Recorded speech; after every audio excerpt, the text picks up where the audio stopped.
नमस्ते सभी को। चैप्टर 1 9th क्लास का जो संख्या पद्धति है वो हम स्टार्ट करेंगे आज, जिसकी आपको सबसे पहले इंट्रोडक्शन दे दूं, मैं भूमिका दे दूं। क्या है हमारे पास संख्या पद्धति, नंबर सिस्टम। ये मैंने अपनी लास्ट वीडियो में भी बताया था कि प्राकृत संख्याएं, पूर्ण संख्याएं, पूर्णांक संख्याएं, परिमेय संख्याएं क्या होती हैं। तो प्राकृतिक संख्याएं क्या होती हैं हमारे पास, जो कि शुरू हो जाए हमारे पास 1 2 3 4 ऐसे ही कहाँ तक चलती जाए, अनंत तक चलती जाए। पूर्ण संख्याएं क्या होती हैं, जिनमें क्या जीरो जुड़ जाता है हमारे पास। क्या जुड़ जाता है? जीरो। 0 1 2 3 इस तरह से हमारे पास जुड़ जाता है। तो प्राकृत संख्याएं क्या होती है? 1 2 3 4 5 6 इस तरह से अनंत तक चलती जाए। पूर्ण संख्याएं क्या होती हैं हमारे पास? जो 0 1 2 3 जिसमें जीरो शामिल हो जाता है, शून्य शामिल हो जाता है, तो वो हो जाती हैं हमारी पूर्ण संख्याएं। पूर्णांक संख्याएं क्या होती हैं? जिनमें ऋणात्मक भी जुड़ जाता है। 0 1 2 3 तो हमारे पास पूर्ण संख्याओं में था, उसके साथ क्या जुड़ जाता है हमारे पास? ऋणात्मक संख्याएं भी जुड़ जाती हैं। -1 -2 -3 ऐसे ही अनंत तक चलते जाएंगे। परिमेय संख्याएं क्या होती हैं हमारे पास, आगे हम पढ़ रहे हैं। अब ये ध्यान देखिए, जो पहला क्वेश्चन है आपकी प्रश्नावली का, एक्सरसाइज का, वो क्या दिया हुआ है कि हमें बताना है कि हर एक प्राकृत संख्या क्या होती है, क्या पूर्ण संख्या होती है। हर एक प्राकृत संख्या क्या है? पूर्ण संख्या है, क्योंकि 1 2 3 4 5 पूर्ण में भी दिखाई दे रहा है। तो हर एक प्राकृत संख्या क्या है? पूर्ण संख्या है। हर एक पूर्ण संख्या आपको पूर्णांक में दिखाई दे रही है। ऐसे ही परिमेय संख्या क्या होती है? परिमेय संख्याएं वे संख्याएं होती हैं जो p बटा में क्यू, अंश बटा हर में लिखी जा सके। अंश बटा हर में लिखी जा सके, जहां पर अंश और हर हमें कहाँ से मिले? पूर्णांक में से मिले। तो उसको हम, और साथ में क्या है? हर जो क्यू है वो हमारा 0 के बराबर नहीं होना चाहिए, शून्य के बराबर नहीं होना चाहिए। तो उसे हम क्या कहते हैं? परिमेय संख्या। जैसे मैंने उदाहरण लिखा हुआ है यहाँ पर 7 बटा में 6। 7 और 6 दोनों ही क्या है? पूर्णांक है, और 6 0 के बराबर नहीं है। अब उसके बाद क्या है? परिमेय संख्याएं के बाद अब यहाँ पर पूर्णांक देखें। अगर पूर्णांक में क्या है, अगर मैं इसको ऐसे लिख दूं 0 बटा में 1, क्या लिख दें अगर हम यहाँ पर? 0 बटा में 1, 1 बटा 1, 2 बटा 1, 3 बटा 1 ये लिख दें। तो जहां पर 0 और 1 दोनों ही पूर्णांक है और 1 0 के बराबर नहीं है, तो इसका मतलब हर एक पूर्णांक हमारे पास क्या है? परिमेय संख्या है। हर एक प्राकृत संख्या पूर्ण संख्या है, पूर्ण पूर्णांक है, पूर्णांक परिमेय है। लेकिन हम वापस नहीं जा सकते। जैसे अब 7 बटा 6 है, इनमें से किसी से भी मैच हो रहा है? नहीं हो रहा।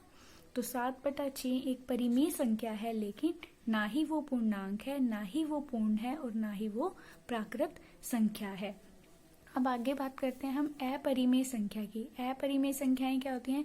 वे संख्याएं जो परिमेय ना हो उसे क्या कहा जाता है? अपरिमेय संख्याएं।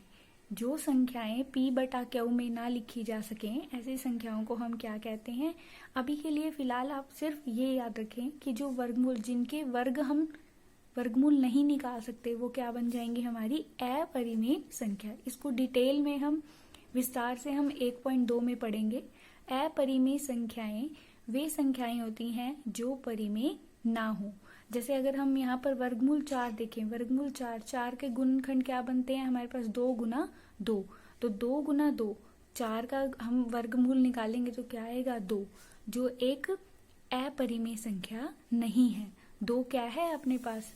पूर्णांक है। 2 क्या है अपने पास? पूर्णांक है, प्राकृत है, पूर्ण है, लेकिन अपरिमेय संख्या नहीं है।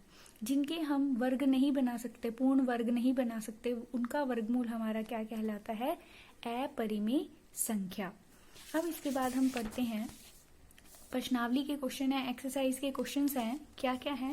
पहला क्वेश्चन तो मैं आपको बता ही चुकी हूँ क्या है। देखो पहला क्वेश्चन हमारे पास, क्या 0 एक परिमेय संख्या है? इसे आप p बटा क्यू के रूप में लिख सकते हैं, जहां p और क्यू पूर्णांक है और क्यू 0 के बराबर नहीं है। तो बिल्कुल आसान है, हाँ लिख सकते हैं। क्यों? क्योंकि हमारे पास क्या है? 0। 0 को हम क्या लिख सकते हैं? 0 के बटा में 1 लिखेंगे तब भी आंसर क्या आएगा? 0। तो 0 बटा 1 क्या है, p बटा q में है, अंश बटा हर में है, जहाँ पर 0 भी एक पूर्णांक है, 1 भी पूर्णांक है, और q 0 के बराबर, q क्या है 1, जो कि 0 के बराबर नहीं है। तो हाँ 0 1 क्या है अपने पास, परिमेय संख्या। अब आते हैं दूसरे क्वेश्चन पे। दूसरा क्वेश्चन क्या दिया हुआ है, 3 और 4 के बीच में 6 परिमेय संख्याएं ज्ञात कीजिए। क्या दिया हुआ है, 3 और 4 के बीच में हमें क्या ज्ञात करना है, 6 परिमेय संख्याएं। अगर आपको 6 परिमेय संख्या ज्ञात करना है तो तरीका क्या है, उसका क्या मेथड है हमारे पास। अगर 6 मतलब 6 हमारे पास परिमेय संख्या ज्ञात करनी है, उसमें क्या जोड़ दो, 1 जोड़ दो। 1 जोड़ दिया, जैसे ही 6 में 1 जोड़ेंगे कितना आ जाएगा हमारे पास, 7। अब क्या करना है आपने, जो 7 है जो आपके पास, हमें किस किस के बीच में से निकालनी है, 3 और 4 के बीच में हमें 6 परिमेय संख्याएं निकालनी है।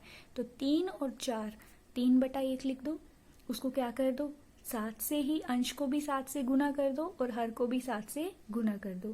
3 गुना 7 21, 21 बटा 7। ऐसे यहाँ पर 4 बटा 1 लिखो, अंश को भी 7 से गुना कर दो और हर को भी 7 से गुना कर दो, क्या आ जाएगा 28 बटा 7। तो 21 और 28 के बीच में कौन कौन से पूर्ण आते हैं, 21 और 28 के बीच में हमारे पास 22, 23, 24, 25, 26, 27, और उसके सब के बटा में क्या लिख दो, 7। तो इस तरह से हमने 21 बटा 7, 7 को 21 से काटोगे कितना आएगा, 3। 28 बटा 7, 7 को 28 से काटोगे कितना आएगा, 4। तो 3 और 4 के बीच में हमारे पास क्या आ गई, 6 परिमेय संख्याएं आ गई, जो हमें निकालनी थी 6 परिमेय संख्याएं। क्या करना है, अगर 6 निकालनी है तो उसमें एक, मतलब जितनी भी संख्याएं निकालनी है उसमें क्या कर दो, 1 जोड़ दो। जैसे अब ये हमारे पास क्या है, नेक्स्ट क्वेश्चन है जो 3 बटा 5 और 4 बटा 5 के बीच में 5 परिमेय करनी है। 5 परिमेय है तो 5 में 1 जोड़ दो, क्या करना है, 6। तो अंश को भी 6 से गुना कर दो और हर को भी 6 से गुना कर दो हमारे पास। ऐसे ही 4 को 6 से गुना, 5 को भी क्या कर दो, 6 से गुना कर दो। तो ये क्वेश्चन खुद ट्राई करें आप। तो इसको किससे करनी है, 5 निकालनी है, तो 3 गुना में 5 और ये 5 गुना में 5, और इधर से क्या हो जाएगा, 4 गुना में 6, सॉरी यहाँ 3 गुना में 6, 5 गुना में 6, यहाँ पर भी हो जाएगा 4 गुना में 6 और 5 गुना में 6। तो इस तरह से उनके बीच में हम क्या निकाल सकते हैं, 5 परिमेय संख्याएं निकाल सकते हैं। ठीक है, अब अगला क्वेश्चन देखिए जो हमारे पास क्या है, हमें बताना है कि नीचे दिए गए कथन सत्य है या असत्य है। कारण के साथ अपने उत्तर दीजिए। कारण के साथ क्या दीजिए, अपने उत्तर दीजिए कि कौन सा कथन इसमें से हमारा क्या है, कारण बताना है हमें कि क्या हमारा क्वेश्चन सही है या गलत। अब पहला क्या है, प्रत्येक प्राकृत संख्या एक पूर्ण संख्या होती है। अब पहले हमें पता होनी चाहिए प्राकृत संख्या क्या है, 1 2 3 4 5 इस तरह से अनंत तक, और पूर्ण संख्याएं क्या होती हैं, 0 1 2 3 4 ऐसे ही चलती जाएंगी अनंत तक। तो हर एक प्राकृत संख्या 1 2 3 4 पूर्ण में दिखाई दे रही है हमें। तो हर एक प्राकृत संख्या क्या है, पूर्ण संख्या है, लेकिन पूर्ण प्राकृत नहीं है। क्यों, क्योंकि 0 प्राकृत में नहीं है। तो हर एक प्राकृत संख्या पूर्ण संख्या है, लेकिन पूर्ण संख्या पूर्ण प्राकृत हो ये जरूरी नहीं है। अगला उदाहरण लेते हैं, क्वेश्चन, प्रत्येक पूर्णांक एक पूर्ण संख्या है। अब पूर्णांक क्या होते हैं हमारे पास, जिसमें ऋणात्मक भी आते हैं, धनात्मक भी आते हैं और 0 भी शामिल होता है। पूर्ण में क्या होते हैं, 0 से शुरू होता है हमारे पास, 0 1 2 3 4। तो यहाँ पर हमारे पास पूर्णांक में क्या है, माइनस के हैं, सारे के सारे ऋणात्मक हैं, लेकिन वो पूर्ण में नहीं मिलते। तो हर एक पूर्णांक पूर्ण नहीं होता, तो असत्य है।